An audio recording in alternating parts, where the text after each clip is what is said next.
Hello everyone, my name's David Edgar. I'm the host of Heart and Hand, the Rangers podcast, and I'm joining you tonight from the Ibrox press room after Rangers 4-0 win over Stirling Albion here at Ibrox. It was one of those early rounds of the cup ties that we've seen so many times over the years. It's a difficult game in a way because you're expected to win, and you're expected to win well and to win rather comfortably, and really you can only get criticism because you're not going to get too much praise after pretty straightforward 4-0 victory. But even so, it gave Giovanni Van Bronckhorst the opportunity to bring in a host of players who maybe don't get regular game time, including Brandon Barker and Jack Simpson, two players I don't think any of us expected to see much of going forward, but they were in the lineup tonight. However, it was another player we haven't seen much of. In fact, it was his debut tonight. Alex Lowry, who was the star man, the 18-year-old youth product, came off the bench tonight for the injured Yanis Hadji after 13 minutes and then proceeded to deliver a man-of-the-match performance, capped off with the opening goal, and what a goal it was too. A work of art from Lowry, but he did so well in the build-up and then tucked it home, rolling it in past the goalkeeper. Just such a calm finish.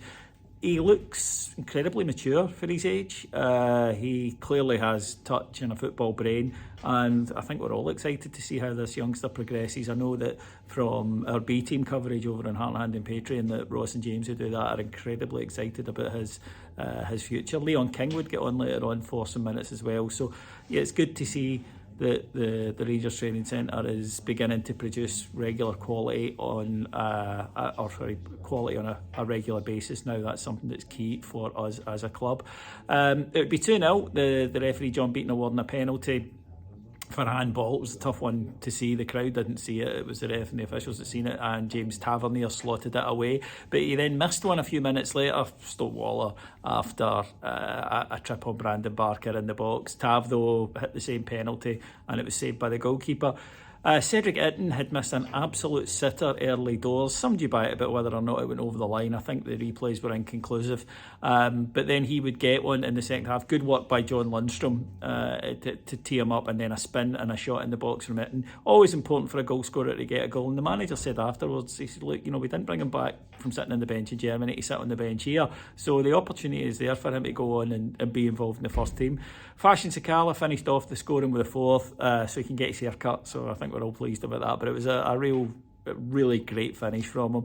And again, Sakala, he makes things happen. He's exciting. He's got pace. He's a guy that I want to see more of in the side, and he is somebody that provides a lot for you. So I don't think we learned an awful lot tonight in terms of the players that came in. I still don't think that there's much in the way of a future for Barker or Simpson here. I think it was more about just giving them a run out.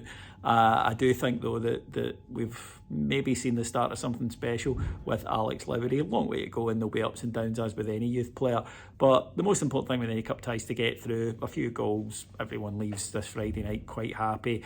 It's a bigger test when we take on Livingston here on Wednesday night. Very important game. A game that will be without, as we know, Alfredo Morelos, Ryan Kent, who's suspended, and of course Joe Aribo, who's off at the African Cup of Nations. So, Rangers are going to have to find creativity from other places. Interestingly, tonight, Tav was given a much freer role than we've seen from him under Giovanni Van Bronckhorst, and I wonder if that might be something that we'll look to on Wednesday night. But we'll have full coverage of it over here, over on our Patreon site. Go to patreon.com/heartandhand. Have a wonderful weekend, and I'll talk to you next Wednesday night. Take care, everyone. Bye-bye.